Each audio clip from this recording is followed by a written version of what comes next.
వేటపాలెం మండలం ఎడవలి గ్రామంలో traffic constable నిర్వాకం కలకలం సృష్టించింది. ఉషారాణి అనే యువతిని ప్రేమించిన ట్రాఫిక్ కానిస్టేబుల్ రవికుమార్ పెళ్లి మాతెట్టగానే ప్లేట్ ఫిరాయించాడు. దీంతో బాధితురాలు ప్రేమ పేరుతో మోసం చేశాడని ధర్మాజిగూడెంలో పిఎస్లో ఫిర్యాదు చేసింది. ఇక దీనిపై మరింత సమాచారం మా ప్రతినిధి శ్రీనివాస్ అందిస్తారు. శ్రీనివాస్, చెప్పండి, కానిస్టేబుల్ నిర్వాకంపై మీ వద్దనున్న అప్డేట్స్ ఏంటి? Good afternoon Priyanka. పశ్చిమ గోదావరి జిల్లాలో మరో కాకి కామాలుడి రాపిడేళ్లు బయటపడ్డాయి.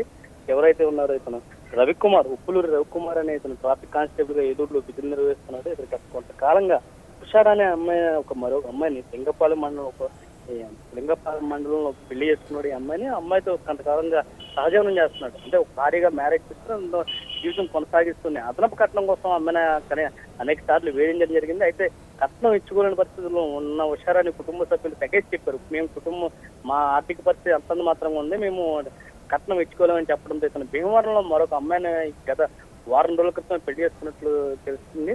ఇతను దాని నిమిత్తం 6 లక్షల రూపాయల కట్నం తీసుకుని మరొక పెళ్లి చేసుకోవడంతో ఉషారాణి కుటుంబ సభ్యులకు విషయం తెలిసి పోలీసులు ఆశ్రయించారు. ఇతను గత కొంతకాలంగా ఆమెతో ఉన్న వివాహ సంబంధించిన ఫోటోలు ఇతరత్ర సంబంధించిన అన్ని ఆధారాలను కూడా ఉషారాణి పోలీసులకు అందజేసింది. పోలీసులు తాటి కాకిపై పోలీసులు కేసు నమోదు చేయడం మాత్రం తాత్సారం చేస్తున్నారు. దీంట్లో ఉన్న అనేక ఇబ్బందులను నిన్న గత రాత్రి 8 గంటలుగా అమ్మాయి పోలీస్ స్టేషన్ ఉన్నప్పుడు కూడా ఏ ఒక్కరూ ఆమెను ఆదరించి కనీసం కేసు నమోదు చేయలేదు. దీంతో ఆమె నేరుగా ఏలూరు వచ్చి కలెక్టర్ తో పాటు ఎస్పీ కూడా ఫిర్యాదు చేసింది. ఎస్పీ కేసు నమోదు చేసి దర్యాప్తు చేస్తున్నట్లు స్పష్టంగా వెల్లడించడం జరిగింది. ఓకే శ్రీనివాస్, మరి బాధితురాలి ఫిర్యాదుపై పోలీసులు ఏమంటున్నారు? అదే పోలీసులు అయితే మాత్రం ధర్మాజిగూడెం పోలీసులు ఎట్టి పరిస్థితుల్లోనూ ఆ కేసును తీసుకోకుండా తాత్సారం చేయడం జరిగింది. ఇరు వర్గాల మధ్య రాజీ చేసే ప్రయత్నం అయితే చేశారు.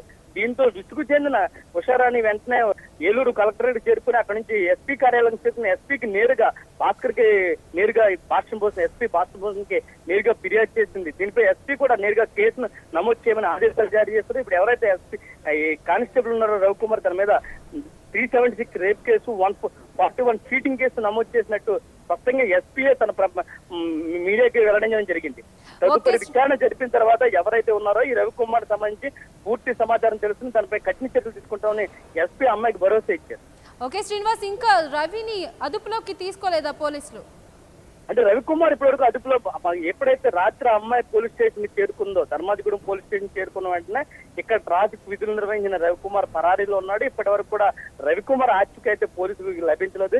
ఇప్పుడు ఎస్పీ నేరుగా కేసులోకి ప్రవేశించి నేరుగా ఆదేశాలు జారీ చేయడంతో ఖచ్చితంగా ఎట్టి పరిస్థితుల్లో రాను 24 గంటలు గడిచేలోపు రవికుమార్ ని అదుపులో తీసుకుంటాం. తనపై పూర్తి విచారణ జరిపించి రవికుమార్ కనుక దీనికి ఈ కేసుకు సంబంధించి నేర నిరూపణ అయితే సస్పెండ్ చేసి అరెస్ట్ చేయడం జరుగుతుందని కలెక్టర్ నేరుగా ఎస్పీ స్పష్టం చేయడంతో ఇప్పుడు పోలీసులు హుటాహుటిన ఒక స్పెషల్ టీం ఏర్పాటు చేసి రవి కోసం గాలింపు చర్యలు అయితే ప్రారంభించారు.